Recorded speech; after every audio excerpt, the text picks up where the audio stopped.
A gente começa com o Vasco, que está lutando não só contra o rebaixamento, mas também pelo direito de jogar no próprio estádio com a torcida junto. Liberem São Januário. Era o que dizia a faixa no meio do gramado. Dirigentes do clube, da SAF, torcedores do Vasco e moradores do entorno do estádio assinaram um manifesto. Eles pedem a liberação imediata de São Januário, que segue interditado pela Justiça do Rio de Janeiro por falta de segurança. O Vasco vai recorrer da decisão no Superior Tribunal de Justiça, o STJ, em Brasília. O Vasco considera absolutamente injusta essa interdição de São Januário. Nós dispomos de todas as licenças do poder público e temos um estádio apto para jogo. O que nós vamos fazer agora é discutir com o Ministério Público que outras medidas precisam ser tomadas para tentar resolver aqui no Rio de Janeiro no Ministério Público e, ao mesmo tempo, trabalhar em Brasília. É uma decisão, na minha opinião, muito equivocada, né? Acho que qualquer clube tem o direito de utilizar o seu estádio, a torcida tem direito de estar no seu estádio. Eu espero que nos próximos dias isso possa mudar. Enquanto tenta voltar a jogar em São Januário, o Vasco se prepara para um mês decisivo, quando o assunto é a permanência na Série A do Campeonato Brasileiro. 4 dos 5 adversários que o Vasco vai enfrentar em setembro são times que lutam contra o rebaixamento. O primeiro deles é o Bahia, domingo fora de casa. Jogo que pode marcar a estreia do francês Dimitri Payet. Zé Gabriel levou o terceiro cartão amarelo e não joga. Léo volta de suspensão e deve ser titular. Jogar na Arena Fonte Nova é muito difícil, como qualquer outro jogo no brasileiro. O foco de cada um aqui tem que ser fazer o melhor, nós, dentro de campo, para depois pensar no adversário, que no brasileiro qualquer jogo é difícil. Seja dentro de casa, seja fora de casa. O brasileiro a gente tem que estar preparado para encarar qualquer adversário. O Vasco ontem realizou um protesto pelo fato de não poder jogar em São Januário, né? E o clube tem essa hashtag aí, né? Liberem São Januário, e o clube criou uma força-tarefa para tentar resolver na justiça esse problema. Eu vou te falar, hein?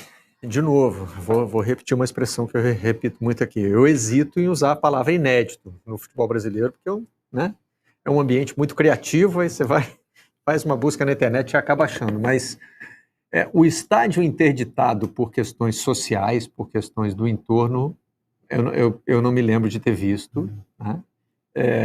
E assim, a sensação de injustiça do Vasco, da comunidade, né, é pertinente. É pertinente. E é muito forte, né? O parecer do juiz, né, Marcelo? Não foi de se estranhar um pouco esse parecer do juiz, não, acho né? Foi de se estranhar bastante. Procuro ser discreto aqui, né? Mas é verdade, citando a comunidade, o entorno ali como perigoso, enfim, e por aí vai, né? De fato foi a se analisar aqui no Redação. Acho que o Vasco está certo de tentar reverter essa decisão da justiça, porque essa avaliação, de fato, aí talvez isso seja genética, né? Nós já discutimos aqui muitas vezes o fato de que o estádio é punido, né? Tem que fechar o estádio porque o estádio não é seguro. E aí depois acaba o período da punição e o estádio reabre exatamente como ele era antes, né? Quem puniu não cobra uma medida diferente, olha, o policiamento tem que mudar, né? O estádio continua lá o mesmo.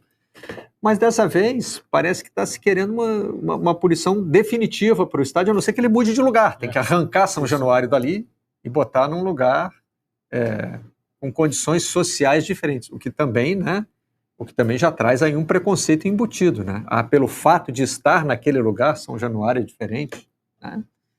Enfim, a gente está vivendo uma situação surreal com essa interdição de São Januário. E moramos numa cidade em que essa é uma das características do Rio de Janeiro, que é essa, né? Classes sociais, bairros sociais estão ligados, são vizinhos, né? E outra, né? A gente mostrou agora, o Bruno Lage faz uma reclamação, porque o meu time não descansa, aí vai olhar, ele descansa um pouquinho mais do que o adversário, na média. Também, no dia seguinte a essa decisão do juiz, foi só olhar um site, e é triste que a gente tenha isso, mas a função social é importante, né? Não é um site, é um perfil de rede social que monitora números de tiroteios, né? E Maracanã e Newton Santos têm números parecidíssimos com São Januário. Então, está longe de ser um problema exclusivo do estádio do São Vasco. Januário. Qual é o critério, então? Vai ser tão difícil revertir isso? Se a base legal é tão fraca assim? É isso que tem chamado a atenção. Tá difícil. Já era para o Vasco estar com o estádio liberado, né? E não é mais a determinação esportiva, né? Não é mais o STJD, é a Justiça Estadual. E assim, é uma punição que não oferece uma solução assim viável. É a imagem que eu tenho usado aqui. Parece que pela decisão judicial a solução é arrancar o Vasco do estádio onde ele está. Não, tira daí, que aí é perigoso, leva para outro lugar. Isso não existe, né? Obviamente, isso é uma figura de linguagem. Elenco do Vasco se junta à campanha pela volta da torcida. Liberem São Januário.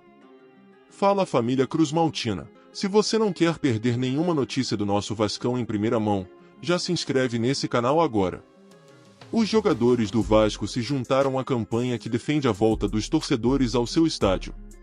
O clube postou uma imagem do elenco reunido no CT Moacir Barbosa, na Cidade de Deus, com uma faixa que pede: Liberem São Januário. Essa é a mesma faixa estendida por dirigentes e representantes políticos na quinta, em São Januário, após a reunião que debateu possíveis medidas a serem tomadas e a divulgação do manifesto que repudia a postura do Ministério Público e do Judiciário do Rio de Janeiro. São Januário está há 71 dias sem receber torcida. A última vez foi na derrota do Vasco para o Goiás, no dia 22 de junho, em jogo válido pela 11ª rodada do Brasileirão. A partida terminou com episódios de violência e confronto com a polícia. Fique atento, pois te atualizo a qualquer instante com as últimas notícias do nosso gigante da colina. Até a próxima!